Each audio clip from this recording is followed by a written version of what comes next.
লেসনের বিষয়ে আসছে একটু পরে। টিকাদান যদি সফল হয় নিশ্চয়ই আমাদের হামের সংখ্যা কমতে থাকবে। প্রথমে যেসব জায়গায় টিকা দেওয়া হয়েছে হটস্পট, সেখানে কমে গেছে অলরেডি, নতুন নতুন জায়গায় ছড়িয়েছে। টোটালি দেখা যাচ্ছে যে একটা অবস্থা এখনও কমের দিকে যাচ্ছে না, হয়তো ওঠানামা করছে। এখন আমাদের মূল নজর দেওয়া উচিত হচ্ছে এই যেসব শিশু খুব খারাপ অবস্থায় আছে। প্রথমে যেটা করতে পারে, আমাদের যে আইসিইউতে বাচ্চাদের আইসিইউর সংখ্যা কম, জেনারেল হাসপাতালগুলো, মেডিকেল কলেজ হাসপাতালগুলোতে একটা ডেডিকেটেড আইসিইউ করতে হবে যারা বাচ্চাদের জন্য লাগবে, এবং দরকার হলে বেসরকারি হাসপাতাল থেকে বা সে বেসরকারি হাসপাতালেই আইসিইউর ব্যবস্থা রাখতে গভর্নমেন্ট নিয়ে নিতে পারে কোভিড টাইমের মতো। তাহলে যারা আজকে আইসিইউর অপেক্ষা আছে প্রত্যেকটা শিশুকে আমি আইসিইউতে ঢুকাই দিলাম। এগুলো প্রথম কর্তব্য। এর পেছনে যদি যাই, যেসব শিশুরা শ্বাসকষ্ট নিয়ে আছে তাদেরকে আমরা অক্সিজেন দিয়ে বাঁচাতে পারি। এটাও বাংলাদেশের অক্ষমতা নাই। বাচ্চাদের অক্সিজেনের একটু স্পেশাল ব্যবস্থা লাগে, সেটাও আইসিডিডিআরবি এবং শেরেবাংলা মেডিকেল কলেজ হাসপাতালের ডাক্তাররা বের করেছে কিভাবে বাচ্চাদেরকে আমরা মানে অ্যাডাল্টদের নল দিয়েও বা একটা বক্সের মধ্যে করে তারা বাঁচাতে পারি। সেটা তারও পিছনে যদি যায়, যেটা আমি প্রথমেই বলেছি, যে সমস্ত শিশুরা এই মুহূর্তে হামে ভুগছে কিন্তু তার স্বাস্থ্য খুবই খারাপ, বা সে একটা সংক্রামক পরিবেশে থাকতে বাধ্য হচ্ছে তার আর্থসামাজিক দুর্দশার কারণে, ওদেরকে আপনাকে কোনো না কোনো জায়গায় রাখতে হবে। একটা হচ্ছে আইসোলেশন, যে তাদের কাছ থেকে নতুন নতুন রোগী হবে না, আর একটা হচ্ছে তার মেডিকেল কেয়ারটা হবে, তার পুষ্টিটা হবে। তাকে ভিটামিন এ ক্যাপসুল খাইয়ে দেন, বা সমাজকর্মীদেরকে বলেন তাদের খাওয়া দাও, তার বাবা মা ভাই বোনদের খাবার দাও।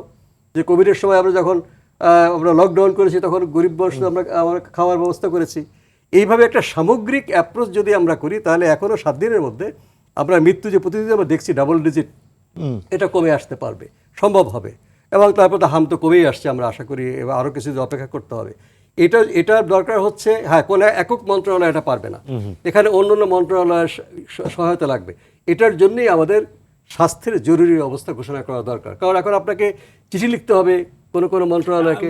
আপনারা তো বিভিন্ন জায়গায় একেবারে মন্ত্রণালয়ের শীর্ষ পর্যায়ে পর্যন্ত আপনারা বলেন, আপনাদের পরামর্শ নেয়, আপনারা কি পরামর্শটা দিচ্ছেন? এই পরামর্শগুলো কি দেওয়া হচ্ছে? পরামর্শ আমি দিয়েছি, তারা বলছে মোশতাক ভাই এটা তো আমাদের পক্ষে সম্ভব না। আমি এটা কি বলছেন, বাংলাদেশে সম্ভব কেন? হ্যাঁ সম্ভব, আমাদের হাতে এটা নাই। তাহলে আপনি এটা বলেন। এই যে কমিউনিটি পর্যায়ে এই যারা দরিদ্র পরিবারের শিশু, এদেরকে কমিউনিটি পর্যায়ে আইসোলেশন ফ্যাসিলিটিস রাখতে হবে, কমিউনিটি সেন্টারে বেড ফেলতে হবে, বা তাঁবুটা নিয়ে রাখতে হবে। আপনি সুপারিশটা করেন। আমি জানি না সুপারিশ করেছি কিনা, আমাকে একটা মিটিংয়ে ডেকেছিল যে এইটা বলেন, আপনি বলেন। আপনার তো না, তারা ভয় মেরে যে সরকার পছন্দ না করে, তারা লিখলো সরকার করলো না, তাহলে তো আপনি রেফারেন্স দিবেন যেই প্রস্তাব দেওয়া হয়েছে সরকারটা মানে নাই, তখন এই তো আবার ওই অন্তর্বর্তী সরকারের মতো অবস্থা হবে যে এই সুপারিশ দেওয়ার পরও তারা করে নাই, কাজে তারাই দায়ী। কাজে এই যে একটা মানে অদৃশ্য ভয়ভীতি এবং অদৃশ্য আনুগত্যের আড়ালে যে দায়িত্বহীনতা, এইটা সরকারের রাজনৈতিক নেতৃত্বকে বোঝা উচিত। যে আপনার কাছে সঠিক চিত্র দিচ্ছে না, সঠিক পরামর্শ দিচ্ছে না। যেই এপিডেমিওলজিস্ট এখন বলবে সেটা মহামারী না, আমি তো মনে করি সে মানে আন্তরিকভাবে কথা বলছে না। ডিবেট করুক আমার সাথে যে এটা এপিডেমিক না, পাবলিক হেলথ এমার্জেন্সি না, কিন্তু তারা এমন এক জায়গায় বসে আছে, সরকার যদি রুষ্ট হয় তারা সেই কথা বলবে না। আমি তো উদাহরণ দিলাম যে আমরা প্যান্ডেমিকের মধ্যে গেলাম, আমরা কোনো অর্ডার বের করতে পারিনি প্রধানমন্ত্রীর দপ্তর থেকে বা ক্যাবিনেট ডিভিশন থেকে, বাংলাদেশ আজ থেকে এই মহামারী শুরু হলো। তো এইটা তো এবার সর্বোচ্চ, এবং ওটা যদি হতো তাহলে কিন্তু আমাদের এখন এই সমস্ত নিয়মকানুন আইন কানুনের কাজ কিন্তু চলতো, যে এটা হলে কি করতে হবে, কার কি ক্ষমতা, একটা এক্সারসাইজ হয়ে গেছে কিন্তু কোভিডের সময় কে কোন কাজটা করবে আমাদের দেশের যে স্ট্রাকচার কাঠামো অনুযায়ী, সেটার আমরা শর্টার ভার্সন দিয়েই ডেঙ্গি মোকাবেলা করতে পারতাম এবং এই হামও মোকাবেলা করতে পারতাম।